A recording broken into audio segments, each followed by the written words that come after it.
Roberto Gómez Bolaños, Chespirito, escritor, actor, director y comediante de la televisión mexicana, es considerado el más exitoso creador de programas y personajes cómicos de su país, los que han trascendido todas las fronteras.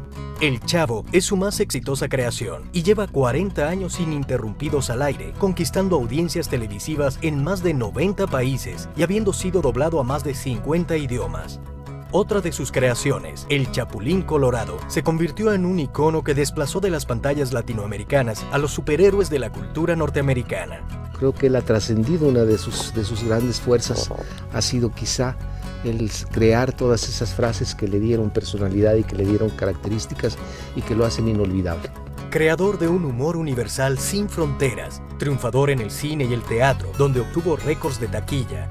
En la radio y la televisión, sus programas alcanzaron los más altos niveles de audiencia. Él demostró que se puede hacer una televisión, un espectáculo sano, exitoso.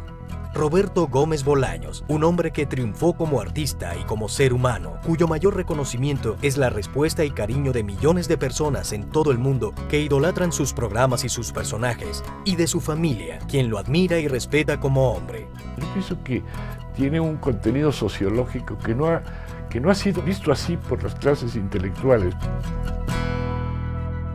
Roberto Gómez Bolaños es el segundo hijo de una familia de clase media, nacido el 21 de febrero de 1929 en la Ciudad de México. Mi característica principal fue el miedo siempre, de niño. Recuerdo que me daba miedo asomarme abajo de las camas, como que estaba algún diablo o algo así. Y de jovencillo peor, entonces por eso era yo peleonero, pero por miedo. El padre de Roberto era Francisco Gómez Linares, un hombre talentoso, aficionado a la pintura, al teatro, la música y la declamación. Un pintor que llegó a ser un prestigioso ilustrador y retratista. Él hacía las ilustraciones del Universal Ilustrado. Ilustraba además cuentos, por ejemplo, de Martín Luis Guzmán, uno de los escritores más famosos y mejores de México. Un hombre bohemio, cuyo ritmo de vida social provocó su temprana muerte a causa de un derrame cerebral cuando su hijo Roberto apenas contaba con 6 años de edad. Porque tomaba y había muchas mujeres guapas. La bebida incluía el ajenjo y algunas cosas tan fuertes como eso.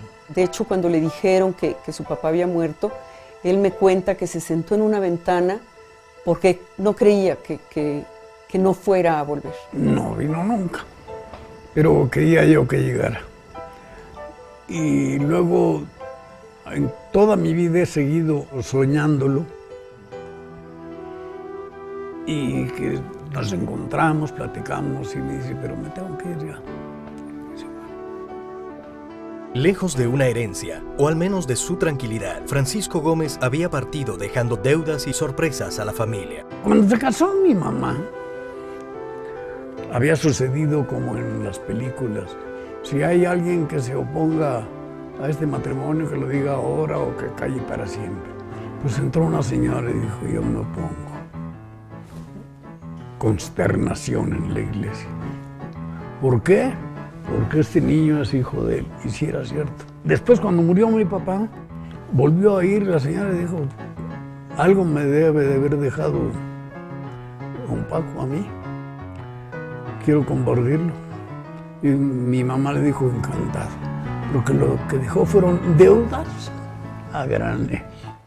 A consecuencia de la muerte de su esposo, la madre de Roberto se abocó a la ardua labor de criar a sus 3 niños en soledad, realizando trabajos de todo tipo, con una fuerza emprendedora que condicionaría la mirada del mundo que Roberto tendría. Pintaba, escribía. Ella fue para nosotros mamá, papá, hermana, nana, cuidadora, profesora, maestra, todo.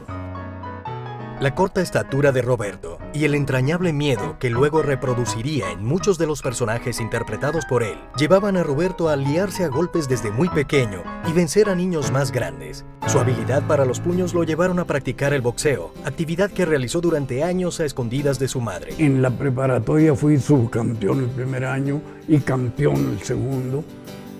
Entré a los Guantes de Oro, la competencia más fuerte del boxeo amateur. Otra de las habilidades de Roberto fue el fútbol, donde llegó a brillar como jugador amateur. Era muy aburrido, porque lo único que sabía hacer era estar mete y mete goles, mete goles todo el tiempo.